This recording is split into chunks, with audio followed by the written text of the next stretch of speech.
అందరికీ బిసి బిసిಯಾದ బిల్బిత్ರಿ నమస్కారములు. అర్థమిల్లದ వ్యర్థమైన వార్తలు చదువుతా ఇರೋದು గుల్లా బుల్లప్ప. పుడ్కోసిపుర అనే ఊర్లో నిన్ನೆ సాయంకాలం సరిగ్గా 4 గంటలకి ఇద్దరు ఆడోళ్ళు ఒగురు జుట్లో ఒకరు ఇడుಕೊಂಡು గట్టిగా ఈ పరుకు నమ్దు ఈ షాట్ నమ్దు ಅಂತ గ్యాప్ లేకుండా గంట పొద్దు పీకులాడుಕೊಂಡು కొట్లాడుಕೊಂಡಿದ್ದಕ್ಕೆ 4 ಗಂಟೆಗೆ ಕಿಂದ ಪಡಿ ಉದುರಿದಾವೆ.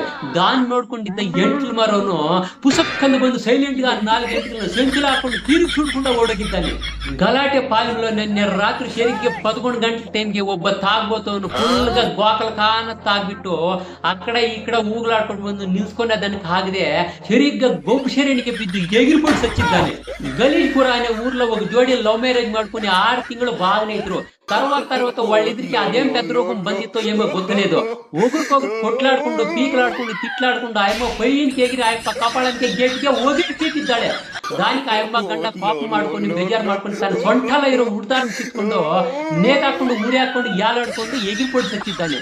కమ్మంగిపుర అనే ఊర్లో ఒకరి ఇంట్లో ఎలక సత్తోగి 7 రోజులాದರೂ ఆ ఎలకను ఎత్తుకుని పోగేదానికి కార్పొరేషన్ వాళ్ళు బరలేదని కోపం ಮಾಡ್కొని ఆ ఇంటి యజమాని ఆ కార్పొరేషన్ వాళ్ళని పోయి నా పోలీస్ స్టేషన్ లో కంప్లైంట్ కొట్టిండాడు. బెప్పు తక్కడి ಅನ್ನೋ ఊర్లో ముద్దಣ್ಣ ಅನ್ನೋ ಇಬ್ಬರು ಅಣ್ಣ ತಮ್ಮళ్ళు వాళ్ళ తాత వాడి పెడుతున్న పాతి చెడ్డి నాకిಬೇಕು ಅಂತ ಹೋಗುಡು ಸುಮಾರು 5 ఏళ్ಲಿಂದ కొట్లాడుಕೊಂಡು తిట్లాడుಕೊಂಡು పీకులాడుಕೊಂಡಿದ್ದಾರೆ. ఆ విషయం ಗೊತ್ತైనటువంటి ఆ ఊరు పెద్ద గోడైనటువంటి ఎదురుపుట్ల ఎంతప్పనವರು రచ్చకట్టు దగ్గర రేపు సరిగ్గా 6 గంటల సమಯಕ್ಕೆ ತೀರ್ಮಾನ ಮಾಡಿ ಆ ಪಾತಿಗೆ ఎవరికి ಬೇಕು అనేదాన్ని ಅವರು చెప్తా ಇದ್ದಾರೆ. ಈ ವಿಷಯ ಗೊತ್ತಾಗಿದ್ದು ಸುತ್ತಪಕ್ಕಲಿರೋ ಊರಿನ ಜನಾలంతా ಅವರು వాళ్ళ ಕೊನೆಂತ ಬಿಟ್ಬಿಟ್ಟು ಎಗರ್ಲಾಡ್ಕೊಂಡು ತಿರ್ಲಾಡ್ಕೊಂಡು ಓಡಾಡಿ ಬರ್ತಾ ಇದ್ದಾರೆ. ಇಲ್ಲಿಗೆ ಅರ್ಥಮಿಲ್ಲದ ವ್ಯರ್ಥమైన ವಾರ್ತೆಗಳು ಮುಕ್ತಾಯము. ಎಲ್ರಿಗೂ ಫುಲ್గా ನಮಸ್ಕಾರ.